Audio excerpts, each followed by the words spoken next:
ایک زندہ لاش کی طرح پھر رہا ہوں.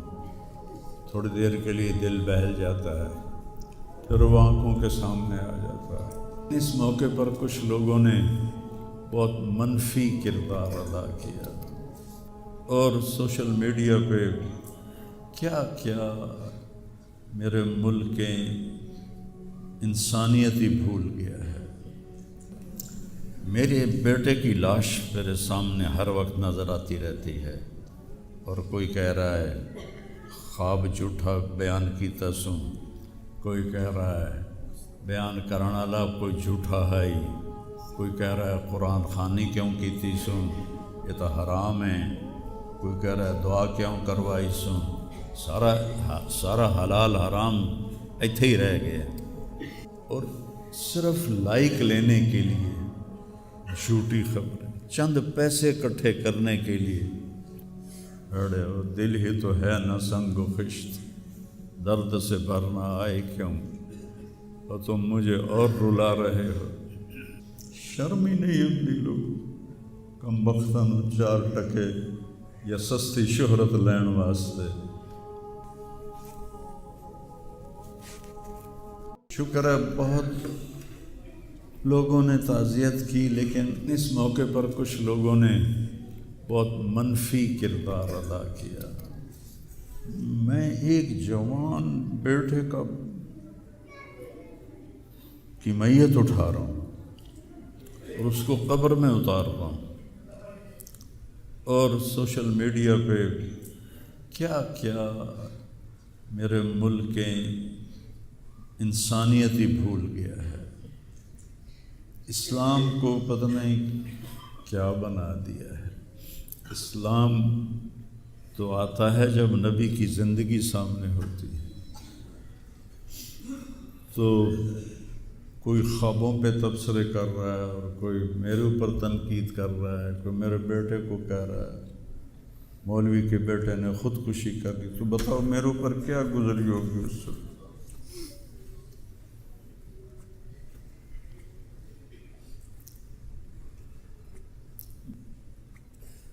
حضرت عمر ابن ابسہ سے پوچھا یا رسول اللہ، سب سے اعلیٰ درجے کا اسلام کیا ہے؟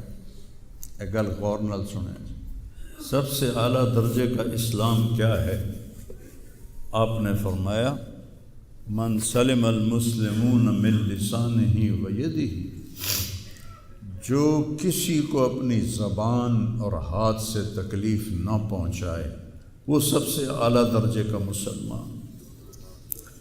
اب یہاں حال یہ ہے کہ دنیا دار ہوں، دین دار ہوں، علماء ہوں، ان کی زبانوں سے الفاظ نہیں نکلتے، ان کی زبانوں سے آگ نکلتی ہے، ان کی زبانیں آگ برساتی ہیں.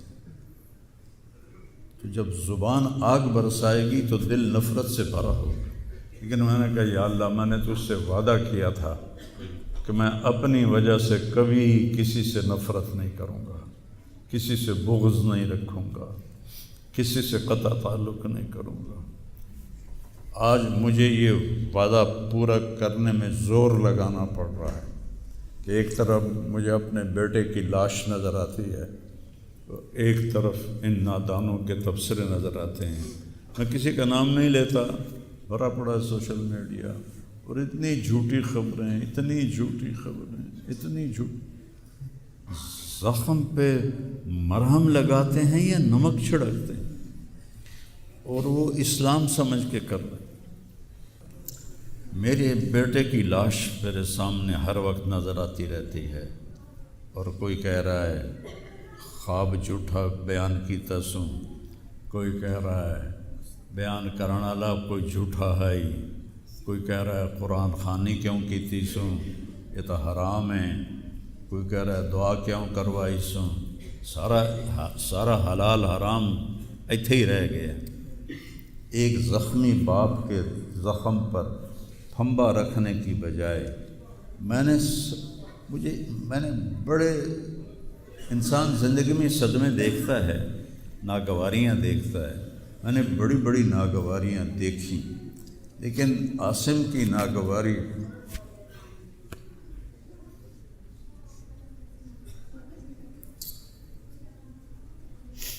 عاصم لا انساک ما ذر شارق وما ناہ عمر الحمام المطوقہ عاصم قلبی کل یوم ولیلۃ الیک بما تخفی النفوس معلقہ۔ یہ حضرت عبداللہ بن ابو بکر کے اشعار ہیں جو میں نے تھوڑی تبدیلی کے ساتھ آپ کو ذکر کیے ہیں کہ اے عاصم، جب تک سورج چمکتا رہے گا تیری یاد میرے اندر تازہ ہوتی رہے گی، میں تمہیں کبھی بھلا نہ پاؤں گا۔ اے عاصم، دن ہو یا رات ہو تیری یادوں سے میرا بسیرا ہو رہا ہے، میرا دل تجھ میں دن میں بھی اٹکا ہوا ہے، رات کو بھی اٹکا ہوا ہے۔ یہ اس وقت میری حالت ہے، تو میں اس کانپتے ہاتھ کو دیکھتا ہوں، پھر یہ شعر پڑھتا ہوں، ترکت اباک مرعشۃ یدا، تو نے کس حال میں باپ کو چھوڑا کہ اس کے ہاتھ کانپ رہے ہیں، وَأُمُّكَ لَا تُسِيغُ لَهَا شَرَابًا، اور تیری ماں کا سینہ اتنا گھٹ گیا ہے کہ اس کے اندر پانی بھی نہیں جا رہا جو سب سے آسانی سے چلا جاتا ہے۔ یہ کیفیت ہو ماں باپ کی، اور کوئی مولانا اٹھ کے تبصرے کر رہا ہو، کوئی مفکر اٹھ کے تبصرے کر رہا ہو۔